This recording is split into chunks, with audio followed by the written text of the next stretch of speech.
Good morning friends. आज हम बात करेंगे इनकम इनइक्वालिटी की। तो ये होता है आय में असमानता जो आजकल हमें बहुत ज़्यादा देखने को मिलती है। इस सीरीज में हम जो इनकम इनइक्वालिटी है उसको कैसे कैलकुलेट करते हैं। एक बहुत ही फेमस कर्व होता है लोरेंज कर्व और उसको हम गिनी कोफिशिएंट के द्वारा निकालते हैं। इनको हम बड़ी ही इजी लैंग्वेज में समझेंगे और उसके बाद हम एक कंपैरेटिव एनालिसिस करेंगे इंडिया का बाकी कंट्रीज के साथ में कि इनकम में इनइक्वालिटी हमारे यहीं है या फिर और देशों में भी है और वो कैसे जो है वेरी करती है। तो let's start. First of all जो है अभी हम थोड़ा सा डाटा देखेंगे कि जो पर कैपिटा इनकम होती है, आपको पता होगा कि प्रति व्यक्ति जो आय है, तो per capita gross domestic product हम उसको बोल सकते हैं, वो 5 टाइम्स इंक्रीज हुई है 2000 से लेके अभी तक। तो उसको देखिए आप, 36,000 जो थी वो 2000 में थी और अभी 1,66,000 है 2019। बट जो ये इनकम हमारी इंक्रीज होती है, जो प्रति व्यक्ति आय है या पर कैपिटा इनकम है, हमारा जीडीपी इंक्रीज हो रहा है और पर कैपिटा जीडीपी इनकम भी हमारी इंक्रीज हो रही है। बट क्या उसका डिस्ट्रीब्यूशन वो सभी में इक्वल रूप में है या फिर कुछ लोगों के पास बहुत ज्यादा इनकम हो जा रही है और कुछ लोगों के पास में बहुत ही कम। तो इसी डिस्ट्रीब्यूशन को पढ़ने के लिए आज हम जो है इस वीडियो में आगे देखेंगे। तो जैसे मैंने आपको बताया कि पर कैपिटा इनकम हमारी 5 टाइम्स बढ़ी है। बट अभी अगर हम इस चार्ट में देखें तो इंडिपेंडेंस से लेके अब तक, जैसे इंडिपेंडेंस के टाइम पे जो 50% नीचे तबके के लोग थे, जो बिल्कुल एकदम लोअर इनकम वाले लोग, 50% सबसे गरीब लोग जो है, उनके पास में 19% जो है, जितना वेल्थ है हमारे कंट्री का वो उनके पास में 19% था। जो ऊपर के 10% थे, जो सबसे ऊपर के 10% पॉपुलेशन थी जिनके पास में वेल्थ था सबसे ऊपर, उनके पास में 38.62% था। आप देखिए, और जो टॉप 1% है उसके पास में 13% था। बट इसी ग्राफ को अगर आप आगे देखें तो आप देखेंगे कि उससे नेक्स्ट डिकेड, फिर 71 वाला डिकेड, 61, 67, 81, यहां तक क्या था, यहां तक इनकम जो इनइक्वालिटी थी वो कम हुई 80s तक। जैसे नीचे जो बॉटम वाले जो हमारे पीपल थे, हमारी पॉपुलेशन थी, जो सबसे पुअर पॉपुलेशन है बॉटम में, उसकी जो वेल्थ थी वो इंक्रीज हुई है एक्चुअली 18%, 20%, और ये 21% के आसपास तक गई जो है, 81 तक। उसके बाद में जो 10% टोटल जो ऊपर वाले थे उनकी डिक्रीज हुई। तो इसका मतलब ये था कि जो इनकम है वो उसका डिस्ट्रीब्यूशन फेयर हुआ है और जो नीचे वाले लोग हैं वो भी उसको उसका जो है लाभ ले पा रहे हैं। जो टॉप 1% थी उनका भी डिक्रीज हुआ, 13%, 12%, 10%। आप यहाँ पे देखेंगे तो जो हमारे पहले 4 डिकेड्स थे उनमें हमारी प्रोग्रेस बहुत अच्छी थी।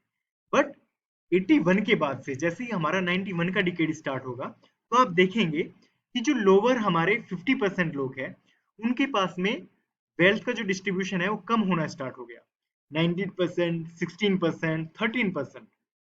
आज की डेट में ये जो हमारे पास में लेटेस्ट डाटा है वो वर्ल्ड बैंक हमें प्रोवाइड करता है और उसमें 2019 में 13% जो वेल्थ है वो बॉटम 50% लोगों के पास में है। और इसी को अगर आप देखेंगे 81 से लेके 34, 38, 47, यहाँ तक कि 56%, आधे से ज्यादा वेल्थ ऊपर के टॉप 10% लोगों के पास में है। और इसमें भी अगर हम टॉप 1% का देखें तो 9%, 13%, 19%। आज की डेट में अगर हम बात करें तो 21% से भी ज्यादा वेल्थ जो है टॉप 1% लोगों के पास में है। तो ये अभी फ्यूचर में चिंता का विषय हो जाता है कि हमारा जीडीपी ग्रो बहुत अच्छे से कर रहा है, हमारी पर कैपिटा जीडीपी इनकम भी बहुत अच्छे से बढ़ पा रही है। बट क्या ये जो इनकम का डिस्ट्रीब्यूशन है वो इक्वल रूप में हम अपनी पॉपुलेशन को दे पा रहे हैं या फिर हमारा इनइक्वालिटी इन इनकम इंक्रीज होता जा रहा है। तो इसको हम अभी देखें। अ, जो मैंने आपको इस डाटा के थ्रू बताया वो यही है, 2019, 1990 से लेके 11% से 20% हुआ है। इसी को अब हम अ, देखेंगे कि इसको हम कैलकुलेट कैसे किया करें। इनकम की इनइक्वालिटी हम पता कैसे करें कि किसी कंट्री में कितनी इनइक्वालिटी है। तो इसको हम गिनी कोफिशिएंट से निकालते हैं। गिनी कोफिशिएंट को हम जो है जी से डिनोट करते हैं। तो एक हमारे स्टेटिस्टिशियन हुआ करते थे, इटली देश से बिलोंग करते थे, कोराडो गिनी। उन्होंने 1912 में जो है ये इंडेक्स दिया था। और ये जो कोफिशिएंट है ये हमें इनइक्वालिटी का लेवल क्या है उसके बारे में बताते हैं। तो ये जो फार्मूला है ये मैं आपको ग्राफ के थ्रू जो है बहुत अच्छे से बताऊंगा। बस अभी के लिए ये है कि अगर जी की वैल्यू 0 होती है तो इसका मतलब ये होता है कि उस देश में सभी के पास में इक्वल जो है हमारा इनकम का डिस्ट्रीब्यूशन है। लेकिन अगर जी की वैल्यू 1 होगी तो इसका मतलब किसी एक पर्टिकुलर व्यक्ति के पास में ही पूरा का पूरा वेल्थ है, तो वो हमारी टोटल इनइक्वालिटी होती है। तो जी की वैल्यू हमारी 0 से लेके 1 के बीच में होगी। और अगर हम परसेंट की टर्म में देखें तो ये 0% से लेके 100% तक होगी। इसी में इसको जो कैलकुलेट करने का है मैं आपको बहुत ही इजी तरीके में अभी ग्राफ के थ्रू बताऊंगा।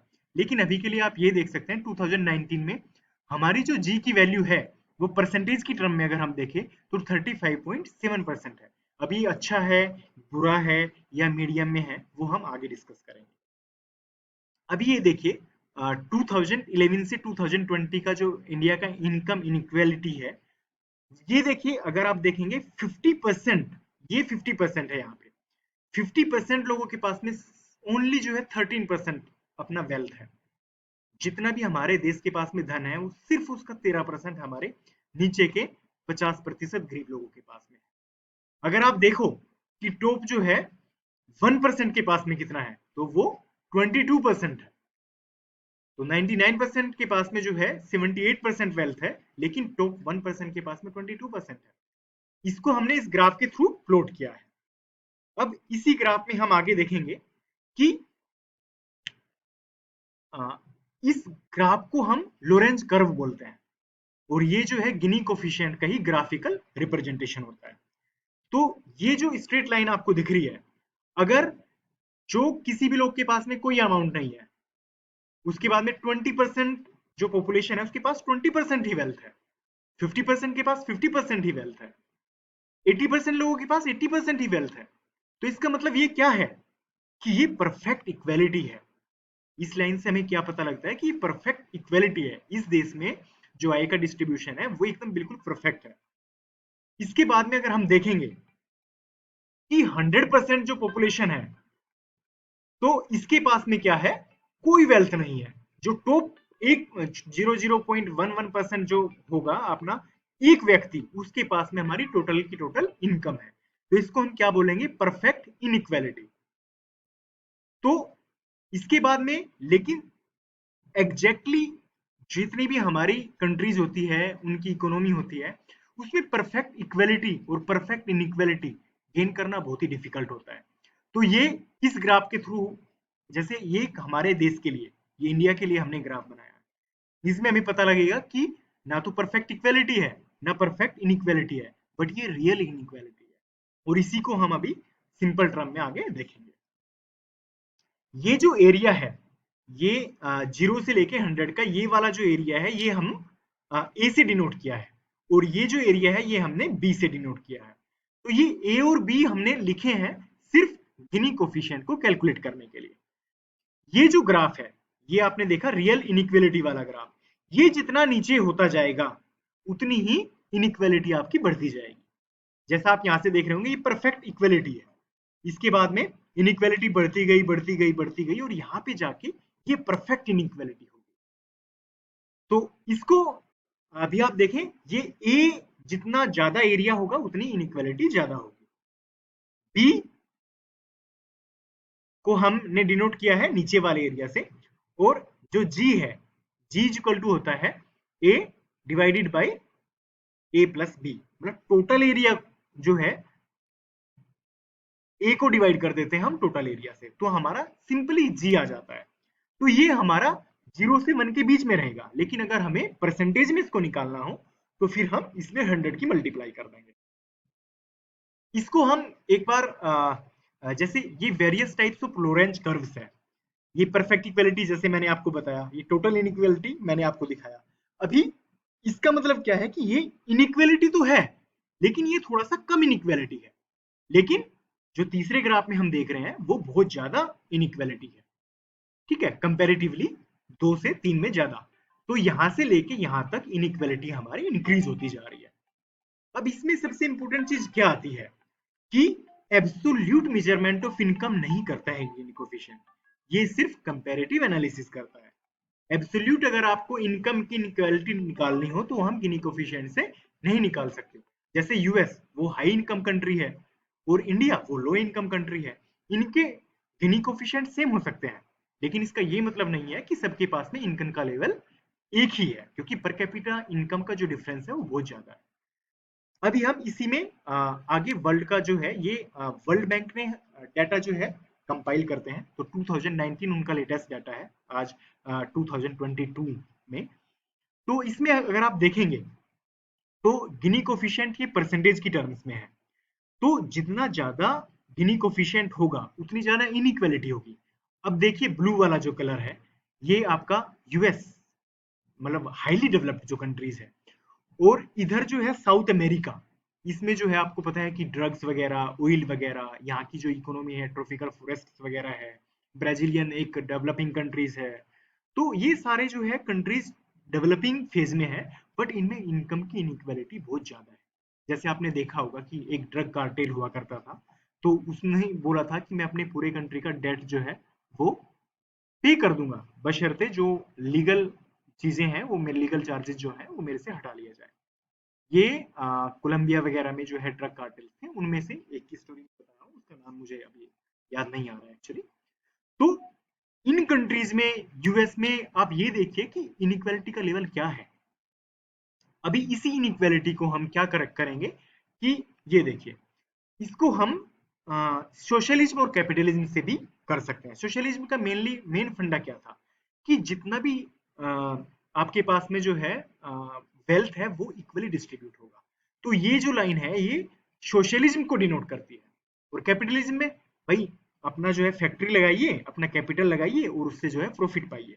तो उसमें क्या है कि अगर एक ही बंदे के पास में सब कुछ हो तो ये एक्सट्रीम जो है कैपिटलिज्म है और ये एक्सट्रीम सोशलिज्म है। बट सोशलिज्म और कैपिटलिज्म का जो है मिक्स इकोनॉमी वगैरह जो होती है, तो उसमें हमेशा कर्व ऐसे देखने को मिलता है, क्योंकि कभी भी जो है परफेक्ट में हम नहीं जा सकते, हमें कोई ना कोई मीडियम वे जो है चूज करना पड़ता है। अभी इस ग्राफ पे अगर हम चले तो आप देखेंगे कि रसिया में भी इनइक्वालिटी है बट यूएस से कम है, और इंडिया में जो इनइक्वालिटी है वो यूएस, रसिया इन सबसे कम है, बल्कि चाइना में इनइक्वालिटी हमसे ज्यादा है। अभी इधर यूएई है, सऊदी अरेबिया है, टर्की है, इनमें भी बहुत ज्यादा इनइक्वालिटी है। तो ये जो है कंपैरेटिव एनालिसिस है, ताकि हमें चीजें क्लियर हो। High income country, low income country, लेकिन उनमें इनइक्वालिटी का लेवल सेम भी हो सकता है, बट उनकी जो है पर कैपिटा जो है जीडीपी इनकम बहुत ज्यादा भी हो सकती है, बहुत कम भी हो सकती है। तो आई होप कि आज जो है इनइक्वालिटी इनकम में जो होती है और उसको हम लोरेंज कर्व या गिनी कोफिशिएंट की हेल्प से कैसे कैलकुलेट करते हैं, ये आपको जो है समझ में आया होगा। तो इसी के लिए इसी के साथ में जो है थैंक यू वेरी मच।